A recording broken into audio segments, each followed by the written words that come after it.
At T-Mobile, our critical mission is providing unparalleled 5G coverage for when connectivity is mission critical.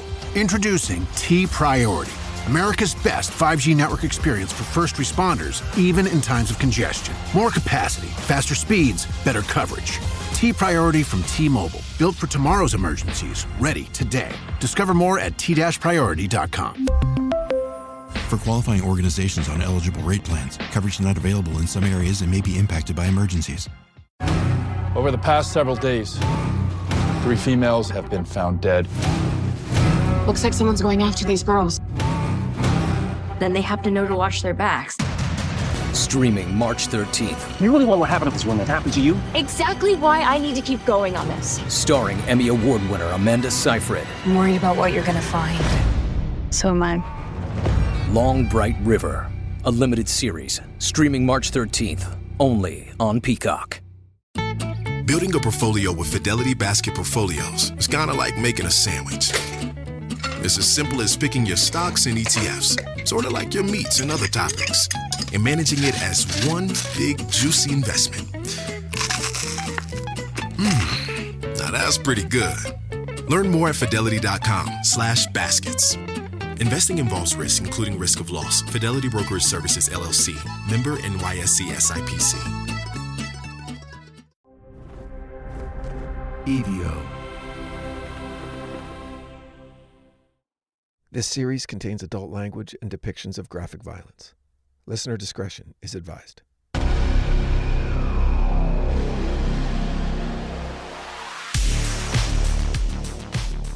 Live, 3, 2, 1. Hello and welcome back to The Devil Within, Satan's Shadow.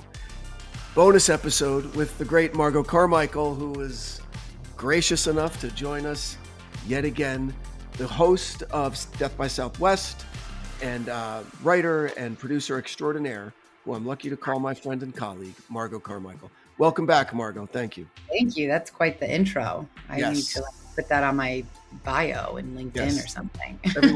Every word of it's true. We're all the way up to 6 already. Heresy. How many episodes are there total? There are 9 levels of Dante's Hell. 9 levels. 9 levels. Okay. Yes. You can tell that I clearly haven't looked up anything about Dante since we Good. started doing this. Good. But yeah, I don't want to until at least that we're done. Right. You could think of it basically as more or less aligning with the 7 deadly sins, with limbo at the beginning and actual hell at the end. Okay, that's Right. helpful. Right. So those 7 with kind of a little waiting room, and then the actual bad place at the end. Yeah. Huh. Okay, got it. This was a word that I guess I've heard. I don't want to say I've never heard it because I've probably heard it, but I didn't know when you started talking at the beginning of the episode, what the fuck is heresy? What the F? So I know you're not supposed to swear in the first few minutes of these. It's okay. Yeah, heresy, it gets confused often with blasphemy, which is very different. Very different. Okay, what's your definition? If you had to put a definition to heresy in your own words. Heresy is having a belief and acting on a belief that runs contrary to the accepted doctrine of Christianity. Okay, like that's it. And you could apply heresy to other things. Okay, for example, Bruce Springsteen's song Thunder Road, opening line, screen door slams, Mary's dress sways, is the line. Okay. There are people who think that it's Mary's dress waves. That is heresy against the accepted canon of Springsteen lyrics. That person is a heretic who believes that. Wow. Yes. Okay. Or if or a good example. People who think that Michael Jordan isn't the greatest basketball player of all time are heretics, because there's accepted fact in specific, in the Harry Potter canon, to say whatever. You can come up with several things that are heretical statements to make that go against. No, but I'm just saying when you have a dogmatic kind of set of knowledge and accepted teachings or accepted facts about a certain subject, to go against them could be considered heretical. So, yeah. Okay, got it. That's good. That makes sense. I mean, I understood it once you got into the five heresies that the church, yeah, yes. the 5 major heresies. I know that wasn't how the episode started, which I do want to talk about how the episode started, but since we're there, it was really interesting to hear about. Since I really had never heard heresy, I definitely had never heard the 5 major heresies. And it's a weird word to say, heresies. I feel like it's HERESY or hearsay. It's like a little bit strange of a word to me. But yeah, really weird. Like I have written down, most people don't realize that things like, most people being me, Jesus was just a cool guy could like get you condemned. Oh, you go to hell. You go to hell. Yeah, absolutely. If you think that, hey, Jesus was cool. He was, just a preacher who was like a kind of a tree hugger. He walked around barefoot and told everyone to love each other. And like, wow, I can dig that, man. No. He's divine. Yeah. He's number 2 in the Holy Trinity. And to believe otherwise is heresy. Yeah. I know all of these 5 major heresies, in my opinion, not being religious, they put a big kind of barrier between me and religion, because thinking that Jesus is a cool dude could be a nice way to open the door to get to understand the teachings a little bit more, right? Sure. Yeah. But if you're not allowed to think that, you have to immediately jump to he's never created, he's divine, he's been here forever. You know what? Then it's like, well, that's a lot. Like that's where I'm lost. I'm never going to think that. I don't believe that anybody is, divine and has been around forever. No, I know. I know. I could get behind he's a cool dude. Sure. And that's some really cool things to say. And really good lessons. Of course. That works for me. And what were off the top of your, first of all, did you know these, like, were you familiar with these before you wrote this episode, or did you have to kind of research them? No, I was shocked by these. Yeah. Really, to be honest. Super shocked. I had never heard the term universalism before. Me neither. I had never heard of that. Yeah. Where like, listen, at the end of the day, God's super cool, and he's not going to, condemn anyone to an eternity of conscious suffering in the fires of hell. No way. Oh yeah. Oh yes, he will. Yeah. Oh yes, he will. Wow. Wow. Yeah. Really, just they were very odd to me. And being a good person isn't enough. Right. That's crazy. See, and that's why I think that Judaism is much better, because like being a good person is enough. That's what you have to do. You just be a good person, like do unto others. And I mean, I was raised Jewish, so that's shameful to say that I don't really know much, retain much of it. But I mean, that seems like the way to go. This stuff is too. Well, it's weird. I was talking to you raised Catholic?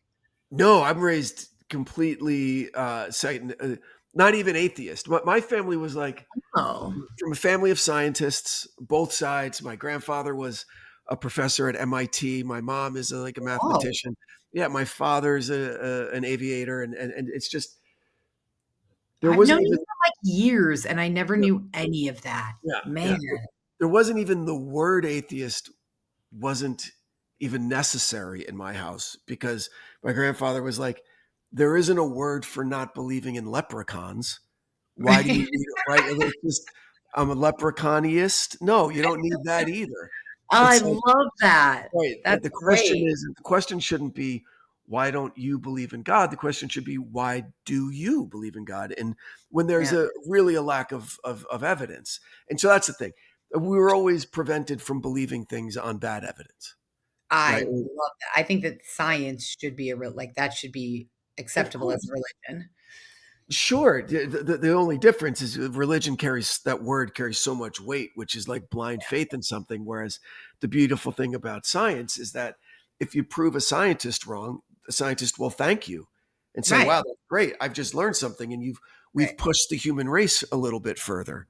Right. Religion is like, no, you didn't. You didn't prove me wrong. You're misinterpreting it, or God is mysterious, or no, or whatever, and there's no, and the greatest kind of anecdote that I got from my granddad was, he said, if you if we could just like snap your fingers and all religious texts and all scientific texts disappeared, they were gone, and we started from scratch. 1,000 years from now, the science books would read exactly the same as they do today, but every religious text would be different. Love that. You know, I love that. and he's right, and he's totally right. And so, my daughter goes to a Catholic school. It's a great school, brilliant, Right. beautiful education. She has to take theology. We remind her, yeah, your dad's a dick about it sometimes, but be respectful, you know. Um, and then we had this talk last night. I reminded her. I said, hey, listen, every Catholic in that school knows exactly what it feels like to be an atheist. Knows exactly what it is, because they don't believe in Thor, they don't believe in Allah, they don't believe in Krishna or any of these. I just go that one step further.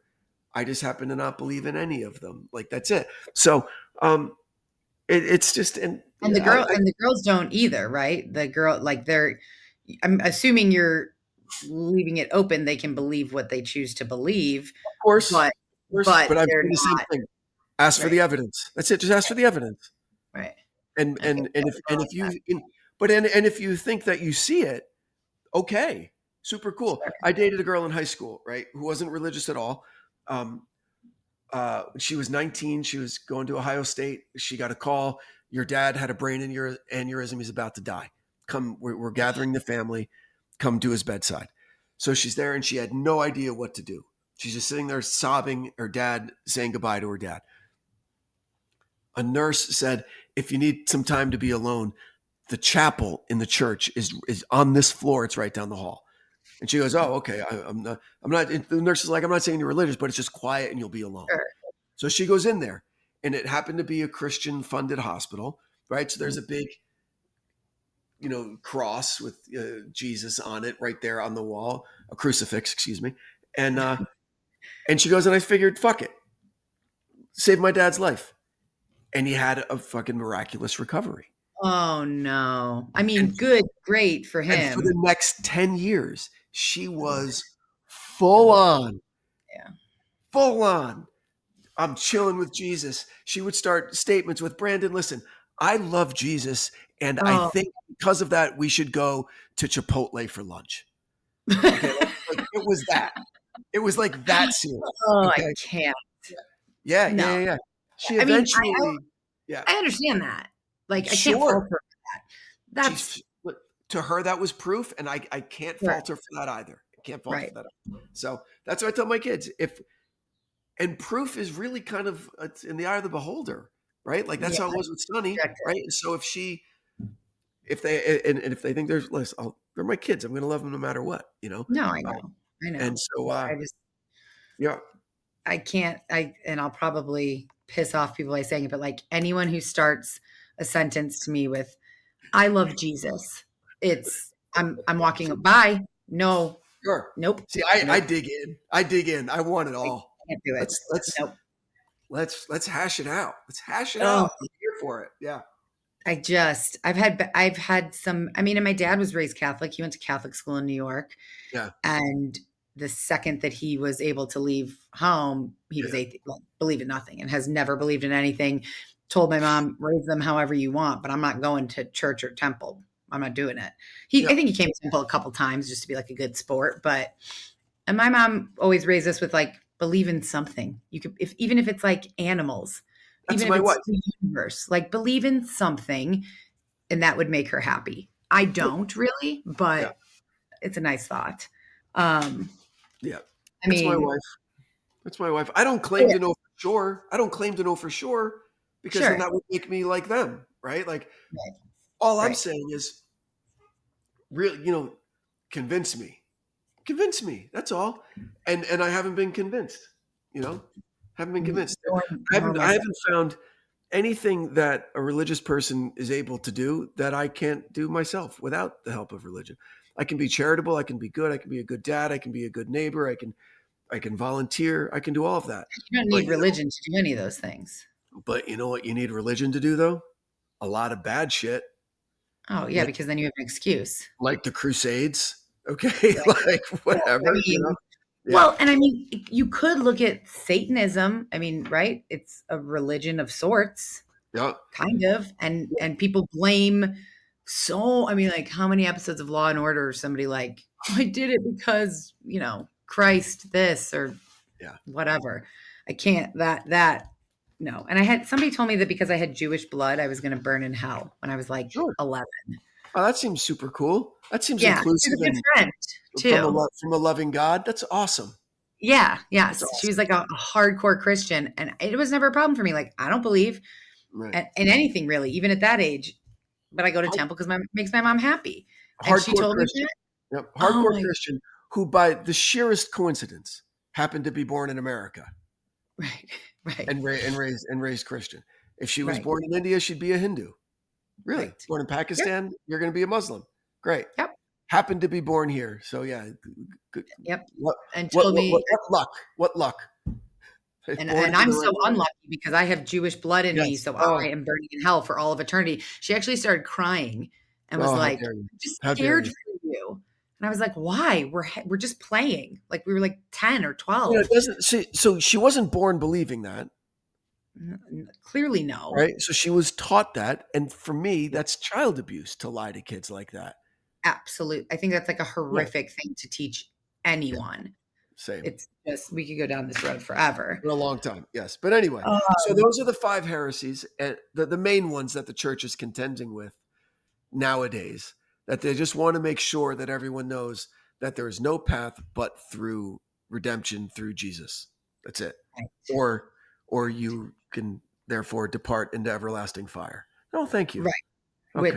Which Ramirez he was actively against Christianity and Heretical. Yes. therefore heretic. Yes, he was a heretic of the highest order as defined by the Catholic Church that he was raised in. Correct.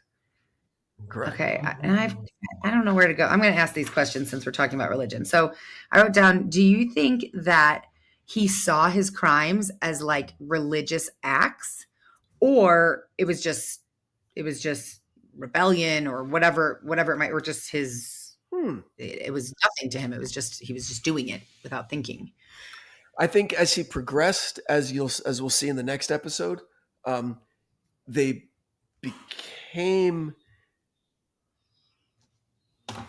became like, oh gosh, I was testimonies almost, but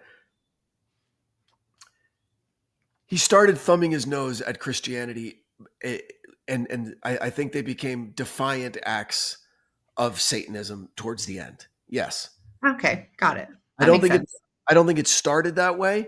I think it evolved to become that. Yeah.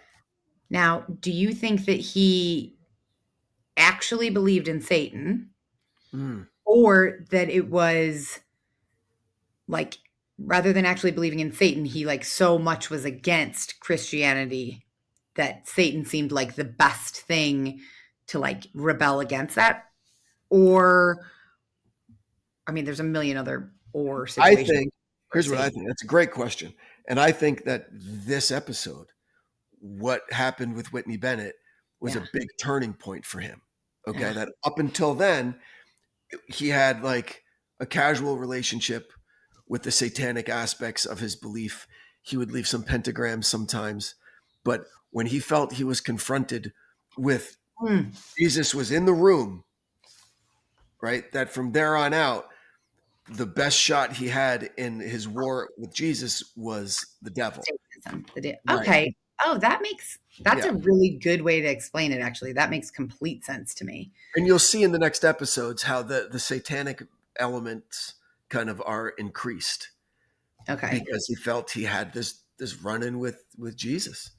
Jesus Yeah. was like, "Oh no, you don't. Not Like, up in here." Yeah. so Yeah. I have so many questions written down about this. Like this, he wasn't just panicking, like he actually believed that Oh, this was I mean, to hear him tell it was like he was afraid to like look left because Jesus might be standing there wagging his finger at him. He was like, "This is what's happening." The sparks flew. he said a blue light encompassed her body, like Jesus was doing some like magic trick or whatever. And he just felt such a flight response, fear. So weird. Because he was doing the devil's work, and Jesus was like, enough of that shit. I'm protecting her. I'm not going to let you strangle her. Yeah. I mean, that has to have thrown him deeper into his satanic beliefs, I feel like. Yeah, imagine the opposite of what happened to my friend in Ohio, right? Right, Where she's right. like, wow, Jesus came in and delivered this to me. And he's like, Jesus is throwing up roadblocks for the people that I want to kill. This is a war. And he's really powerful because he just did like a magic show with a light trick, whatever, in front of me, and sparks flew. And I'm not strong enough right now. I got to go fucking regroup. It's super interesting to me though, because I think when I think of somebody who doesn't follow Christianity or who is somewhat against it, it's that they don't believe it, that they don't believe in it. But in this situation, it seems like it isn't that he doesn't believe in it. It's that he doesn't agree with it, because I don't believe in it. So there's no way in hell that I'm going to see a blue light and think that it's Jesus, no matter what. Like, even if Jesus himself stands in front of me, I'm going to be like, well, somebody gave me drugs. Something else is happening here. Like, this is not happening. But he's so anti-Christianity that he's going all the way to Satanism, but he still believes that he saw Jesus. It just seems like such a contradiction to me. Well, you have to think of the opposite, though. Think of all of the Christian faithful. Part of that faith is it's the dichotomy, the balance, right? It's like you believe in Jesus. That's true. Because the devil exists. Yeah, that's right. That's true. Right. And so for Ramirez, believing that he's doing work on behalf of the devil, he knows intellectually to him that the opposite is also out there, that Jesus could stop. Jesus is the only person who could stop him. And it happened this night in fucking Sierra Madre in a teenager's bedroom. What do you think that was? Part hallucination and part an electrical arc, something arced, boom, crossed wires and sparks. Oh, okay. So you think there was really a blue light, like something happened? No, there. I don't think there was a blue light. I think he hallucinated the blue light. I think that, but there was a spark of some kind. Like when you're jump starting your car, and and sparks go. Yeah. I think that's what happened. And in the darkness, when a bright light suddenly happens, there's some residual, like visual kind of phenomenon that happens where something, and I think it was that. I think it's obviously very explainable. I don't think that Jesus showed up in the room. Okay. So Fair. I think that that's what happened. And it chased him off. Yeah. Do you think that I guess I haven't watched any interviews with him, so I don't know. Maybe he talks about this, but I was wondering if, because this was such a monumental moment, at least thus far into, like I haven't read anything, I haven't watched anything. I knew of him and I knew of his crimes, but I didn't know the specifics that you're getting into, obviously, in this season.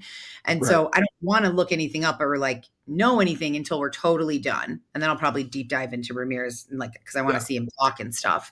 Yeah. But do you think that like he's like sitting in his jail cell remembering that moment? Like, do you think this moment was something that was so meaningful to him that it came back and he thought about it in the future over and over? I do. I think that it haunted him a little bit. Do you think that he ever knew that Whitney lived? Oh, she testified at his trial in front of him. Okay, so before that, do you think he knew that do you think he followed up? Because there have been several people he's let live, or at least that's interesting. He heard her calling for her dad as he was like climbing out the window. Okay. Yeah. So I think he probably had a pretty good idea that she was alive, because in his mind, it was the divine will of the Lord. Okay. Yeah, that's where I was going. That's what I was wondering. Like, that's what I think. That's where he landed on. Right. That's where he landed on what happened. He goes, okay, Jesus just came down and protected her. And so there's a way that you could think of the rest of his murders as testing the theory, right? Like, is Jesus totally against me? Sure. Because if he is, then he's going to come and intervene again. Yeah, right. Exactly. So you can imagine how scared he was the next time. Yeah. Ooh, I'm so excited. That sounds terrible. I'm so excited to hear about the next murder. Oof. Although I will say, I think there's been one other moment. I'm very impressed every time with the music, the sound effects, everything. The sound design is great in every episode. And there's been one other moment, and I know I mentioned it too, where the sound effects where I was like, oh God, Branden, like, no. And this one was like the head. The tire iron to the head. Oh my God. Whatever that sound effect is, it is a tire iron in the head. Like I can't hear it and not picture. Well, I'll tell you what it was to get it out of your head. It was a machete going into a watermelon. Oh, okay. Yes. Totally makes sense. That works too. I can see you don't have to be grossed out now. Yeah. I can see that. But I mean, like in the way you describe it, brain, you can see brain and this. I mean, the fact that she survived it's incredible. It's really shocking. It really is. I don't believe in Jesus, but wow, what luck she had to survive that. Young and strong. 16. I mean, yeah. Like still on the upslope or heading towards physical prime. So she had a lot of strength. She was, and not only did she survive it, she didn't have any residual. She wasn't brain damaged. No. She didn't have any, I mean, and I guess we're kind of going backwards here, but back to the opening scene, which I loved. I really liked how this. Right. At the retirement. I forgot about that. Yes. Really, it was like a movie scene. And of course, right now, I cannot remember how any of the other episodes started, except I remember the Cecil Hotel one, because that was really interesting. But like this drew me in right away because it felt like I didn't know what was going to, I didn't know what was going to happen, but it felt like I'm picturing the whole thing as I'm listening, I'm picturing what's happening and I can see it. And I'm picturing like twinkle lights and just this great retirement party. And then his son sees her. I mean, like, what a weird fucking. So weird, right? Like cosmic. I don't know what the fuck you call it, but that's nuts. Yeah. And then they get married. I mean, I know it's one of those things where, like, as a writer, like, I didn't have to make anything up. I'm like, oh, this is better than I could come up with, right? Like, did you know about this before, or did you come across this when you were researching? I just came across it. I'm like, wow, if I had made it up, people wouldn't believe. Oh, it's a little too much. It's too much. It's too coincidental. But it actually happened. It actually happened. Totally. I mean, that's unbelievable. I wonder if they're still alive or married today. Yeah, they're like, hold on. So she was.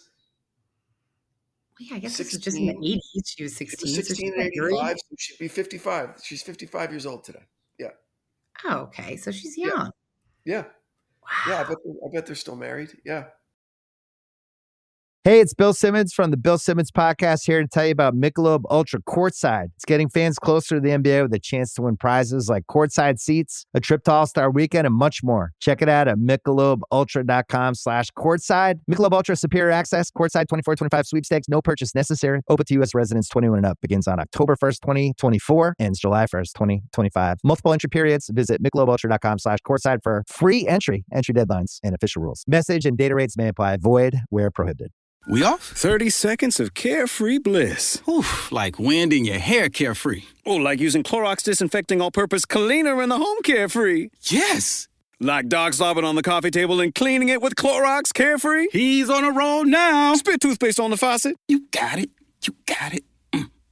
Peanut butter on the light switch. Oh, spritz. Spritz. Clorox, man. Clean feels good. Okay, we're back. Use as directed.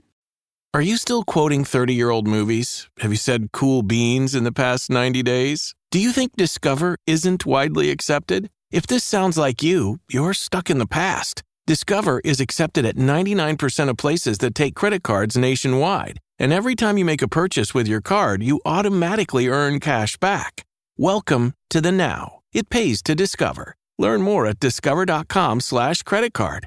Based on the February 2024 Nielsen report. TaxAct knows small business owners can sometimes use a little help with their taxes. That's why TaxAct has Expert Assist, a team of live tax experts ready to answer any questions you may have. Think of them as your own personal sidekick. Not like one of those funny talking animal sidekicks, more like the super smart nerding out on tax code and business casual attire sidekick, but just as helpful and lovable.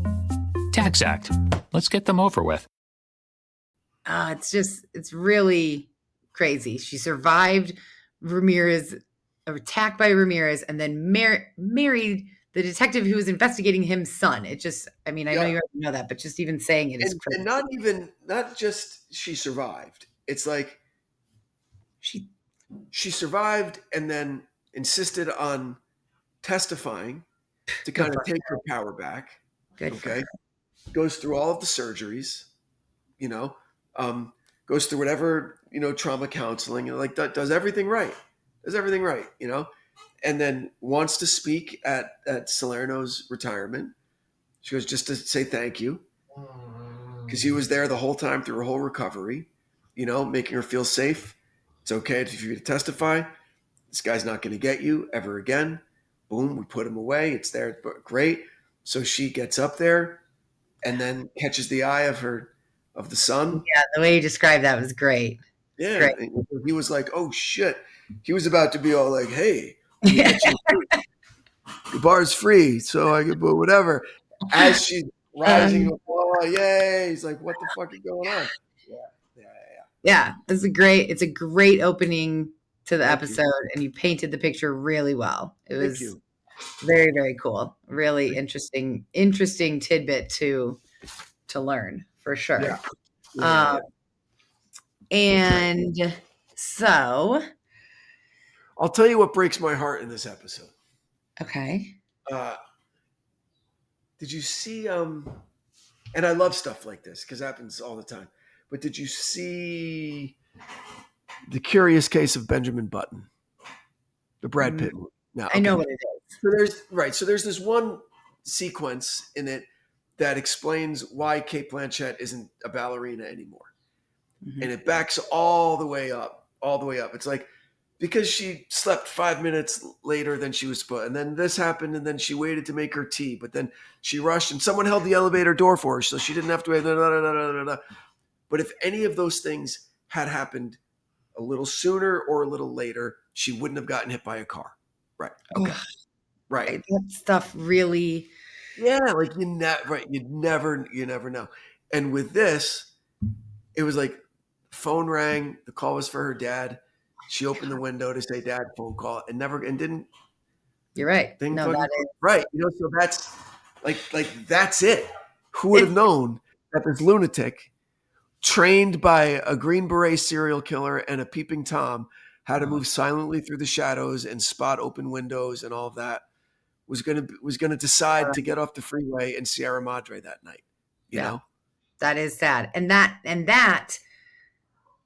it's that type of shit that sticks in my, and so like if I'm lying in bed, did I lock the front door? I don't. It can paralyze you. I have to like, because exactly what you said, one wrong, like think about, and you could really get in the weeds about it, but like if I had done one different thing, if I hadn't answered the phone this day, if I hadn't reached out to this person, and it can go either way, good things, bad things, you can make one small different decision or a decision that's kind of out of your hands. It's just happenstance. And your whole entire life can be completely different. Completely. Or the world can change. Yeah. I mean, it's just. The world can change. There was a great Aaron Sorkin show called The Newsroom from like 10, 12 years ago. Yes, with Jeff Daniels. Terrific fucking show. Yes, it is. And he gave this monologue one time about, it was like, there were like 3 instances where he was saying like, if one thing had changed, everything. One of them was about the Space Shuttle Challenger, right? With like the temperature the night before was unseasonably low and people didn't check the this and da da da da. Right. For me, the great one was this monologue he gave about Rosa Parks, that like 6 months prior to Rosa Parks and the Montgomery bus boycott, there was another woman, another young Black woman, who didn't give up her seat, right? But no one rallied behind her because she was also pregnant out of wedlock at the time, and they didn't think that she would be a good face for the political movement, right? But what if they had? Boom. And then at that point, Martin Luther King was still in jail and he might not have been there. And it could have changed the entire like civil rights movement. Right. So, but so things like that, but it can be, like I said, you can be paralyzed in the analysis of that if you let it. So you just gotta, oh my gosh, the angriest I ever was at my wife. I mean, you have, how could you ever be angry at that sweet woman? We'd been dating like a year, maybe a year and a half. And it was New Year's Eve, 1999. Okay. The world is partying. Ending. Yes. Partying and ending. Biggest parties ever in the world are happening that night. Yes. Okay. So one of my oldest friends in Hollywood is an actor named Kevin Connolly. He was E on Entourage. Okay. He was one of the first guys I met when I moved out here. We worked together. And he was friends with a lot of big names who weren't big names at the time, but Tobey Maguire was one of his best friends, and Leo DiCaprio was one of his best friends. So I get introduced on the periphery of that circle. I'm not saying we were all really tight. Tobey and I became a bit better friends, but I was good enough friends with Leo that I got invited to his Y2K New Year's Eve party. Why the fuck am I just hearing about this now? This is a great story already. Just hold on. Okay. He rented a mansion in Silver Lake at the top of this hill. Okay. Stevie Wonder was playing the party. Wow. Yeah. Okay. Wow. Massive DJs, everybody in LA. I mean, it was the toughest invite to get ever. Okay. And there were all of these passwords to get there. You had to get to the address of the parking lot where the shuttle, then you had the password to get on the shuttle, then to get into the house, and there was a car, and I had all of it. Okay. Oh no. My lovely wife to be, she was my girlfriend at the time, is just taking for fucking ever to get ready. Forever. The last shuttle for the party left at 10 o'clock, 10 p.m., because they were closing the doors at 10:15, and then you're in, and then tons of awesome surprise shit was going to happen to everybody who gets the gift bags and the swag and like whatever. God. And she's just like, I'm not ready. I'm like, we're going to miss things. She goes, no, we're not. I'm like, yes, we are. No, we're not. Da, da, da, da, da. I was living in Hollywood. It was supposed to be like a 10-minute drive, but then it's fucking New Year's Eve and there's traffic fucking everywhere. And we don't get there. We miss it. And I am. You're still holding on to this moment. How could things have changed? How could so things mad. be different? Oh my God. So mad. And the only thing that calmed me down, I had a great sponsor at the time, and I am just I'm like, fuck, and he goes, hey, wow, you know what you got to do? I'm like, I got to dump her, right? That's it. I got to break up with her. He goes, no, you got to call her and thank her for saving your life. Well, what are you talking about? He says, because your number was probably up. Okay. And if you left on time, a bus was going to run the light and you'd both be fucking dead right now. So for something this big to happen, you got to call her and thank her. Wow. Bitch. I don't disagree with that. I don't disagree. Sometimes. And it took the piss out of me like right away. And I was like, oh, Jesus. I mean. Okay. That would have been epic to be there. But if you never made it there, then like that would have sucked. And then, you have no life where you'd be dead. So. And I heard stories in the I'm sure you did. Weeks that followed. The supermodels that were there. Oh my God. I just want the swag. Like that's it. Swag that was there. The hip hop artists that performed. I mean, just Yeah, that would have been crazy. Ugh. And then did Leo never talk to you again, ever again No, after that? no, I've seen him a million times since. I mean, he didn't even realize that I was there. He didn't even Is he realize that I nice? wasn't there. Oh, he's amazing. Are you kidding? He's I don't know. He's oh, somebody that no. Listen.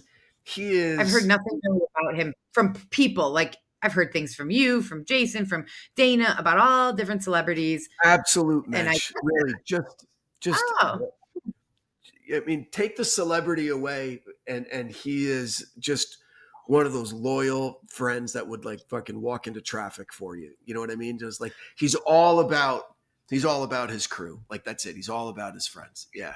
that's Yeah. nice. And I loved him in Growing Pains. That was my first Whoa. well, I guess that was everybody's introduction to him. And I remember it and being like, wow, I love him. He's an artist. And then, I'm telling you. He's what people. about Connolly? He's obviously a nice guy. Connolly's If you're fucking friends great. with him. Connolly is just a hellraiser from Long Island. Just a great kid. Great New York to the bone. Yeah, to the bone. Seems like he would be a very nice person. Oh, he is. He is as just real as it gets. But with Leo, he's such a movie star that his artistry and his talent, I think, gets overlooked sometimes. And yes, he's an Oscar winner and he does these great Scorsese movies, but he still, in my opinion, doesn't get the credit that he deserves for being I agree. One of the finest actors that we've Incredibly talented. I mean,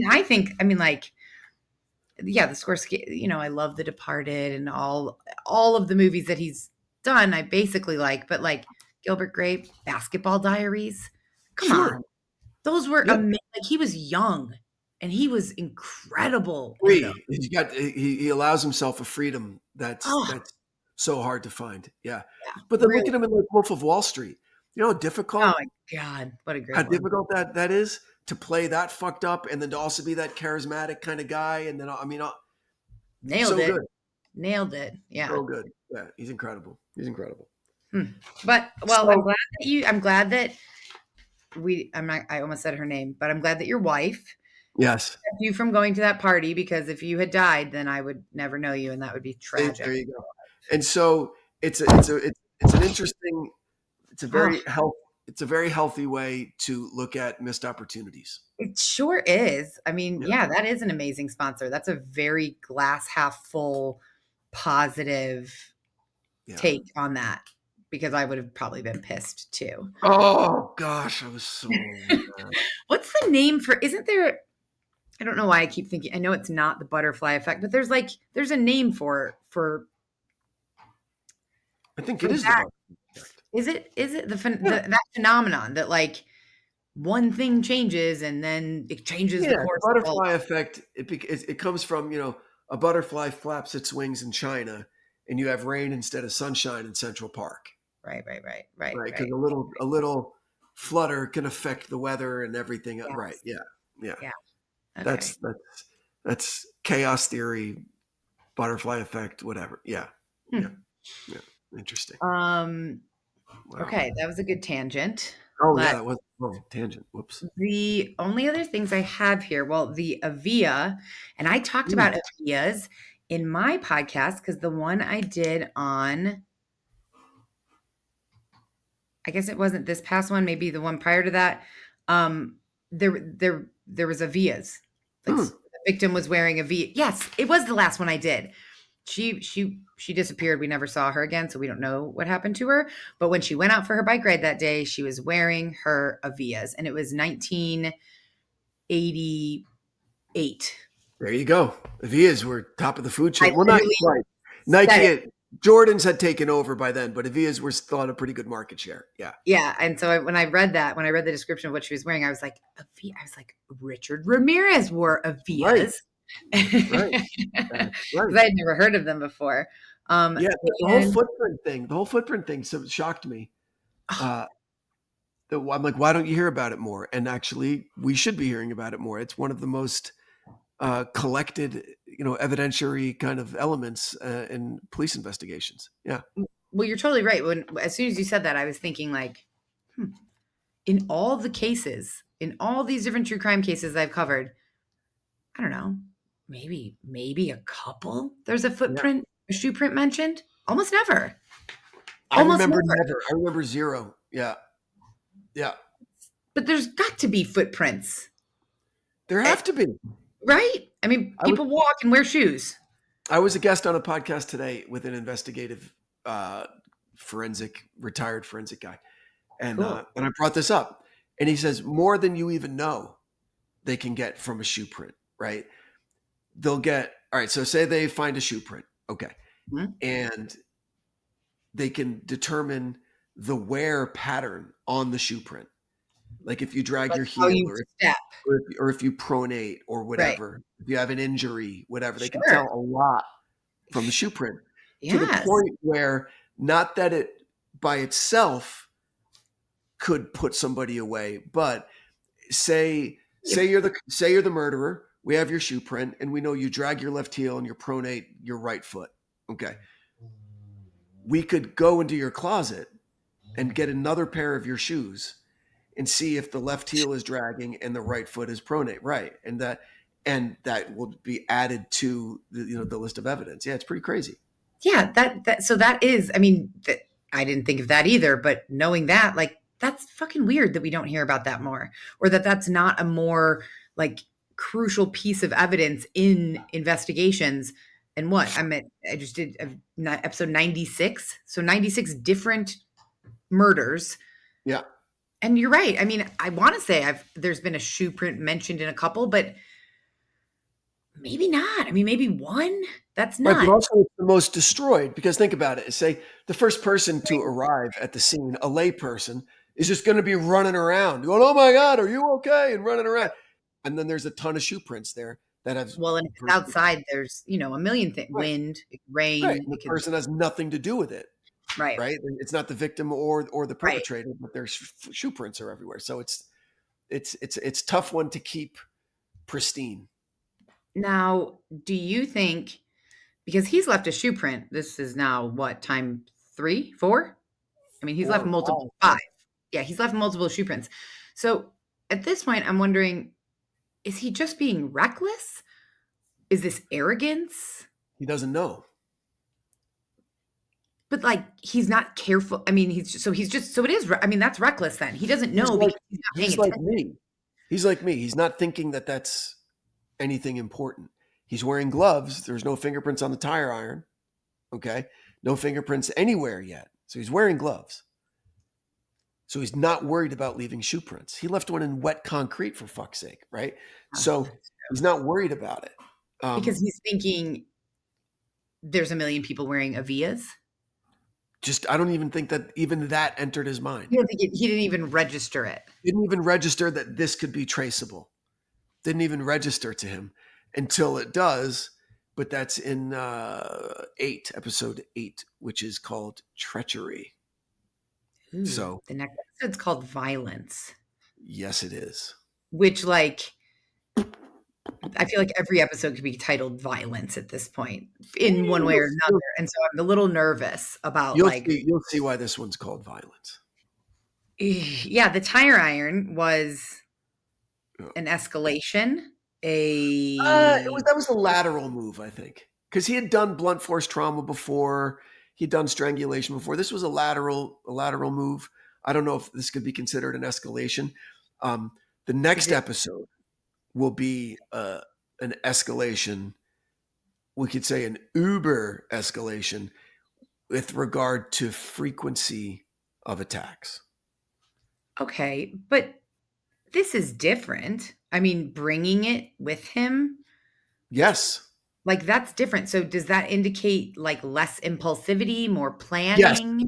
Yes. Correct. I would say rather than an escalation, I would think, and I mentioned this, he thought about this one a little bit more. He pre-planned it. Like, I wonder what a tire iron would do to someone's head. Ugh. Yeah, well, that's probably a question. It was unpleasant. Because I saw what a lamp did to an old lady's head a couple weeks ago. So let's see what a tire iron will do. Yeah. Yeah, I guess that curiosity was kind of instilled in him when he was younger, though, from his murderous, what's his name, Vietnam, showing him Cousin Mike. The vacation pictures he took. Yeah. Cousin Mike.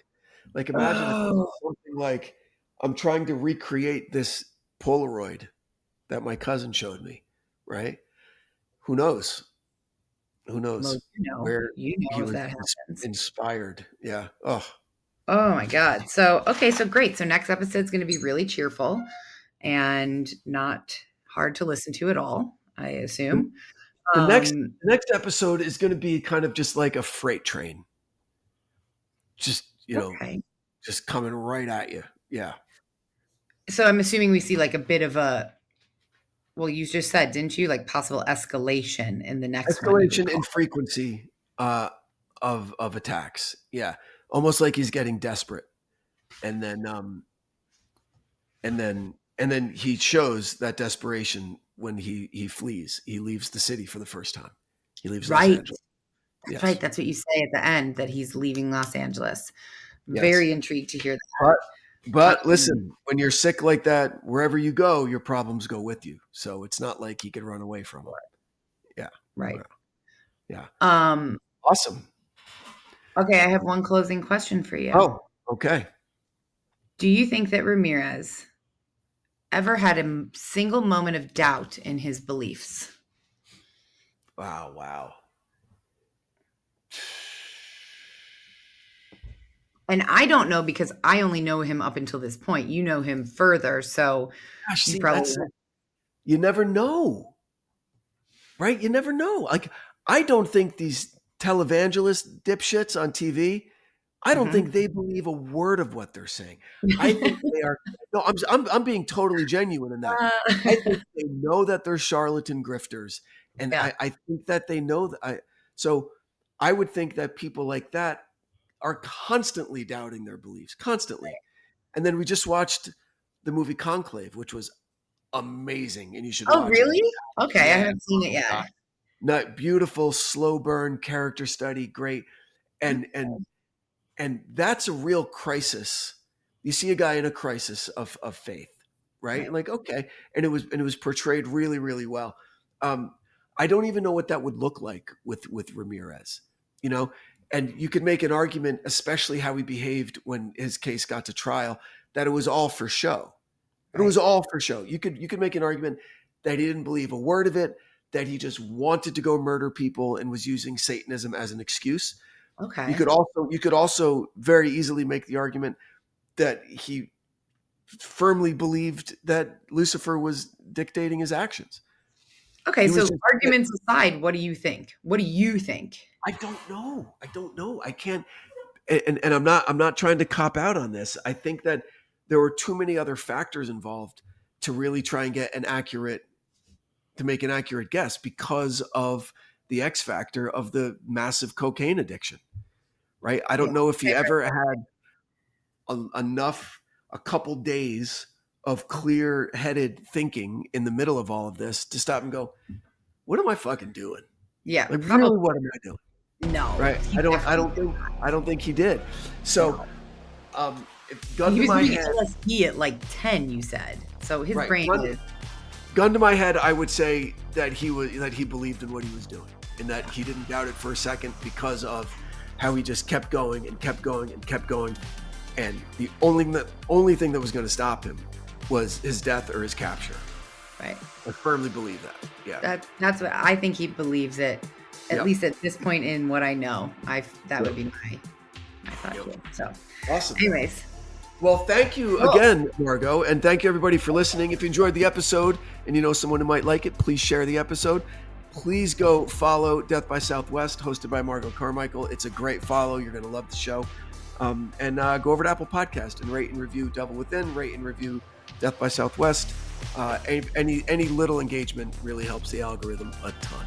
Yeah. And stay tuned for next week. What's coming up on Death by Southwest next week, Mark? Well, I'm taking my Tuesday episodes have become very serious. You'd think that would have started a long time ago, but like no tangents, no intros, just straight true crime. And so yeah, that's what's coming. And then I'm doing mini crime stories across the United States, like I said last time. I had the first time, this is interesting, the first time ever I heard from a family member of a victim. Whoa. Yeah. Whoa. And I'm going to make a note because I want your opinion on this, but like sometimes I feel like really sleazy doing true crime. Like sure. bad. you know, how family members feel. I haven't talked to them. And a woman left a comment on an episode on YouTube, and she said, Diana Shawcroft was my aunt. And I'm so happy to see that attention is still being brought to her case, and I hope we get answers one day. And I was like, made me feel a million times better about things. So well, these episodes are getting some nice comments too. So people are okay, I have to go look. I'll have to go they like you and me more than they like just me, which is great and makes sense. Terrific. Well, again, thank you for your time, Margot, and for your insight, and for listening to my silly stories. I appreciate you. Thank you, and thank you everybody for listening. And until next time, stay safe out there. Hi, guys. The Devil Within is an EVO production, recorded live at Bel Air Studios in Los Angeles, California. Written and produced by Branden Morgan, executive produced by Danny Abelson. For The Devil Within, I'm your host, Branden Morgan.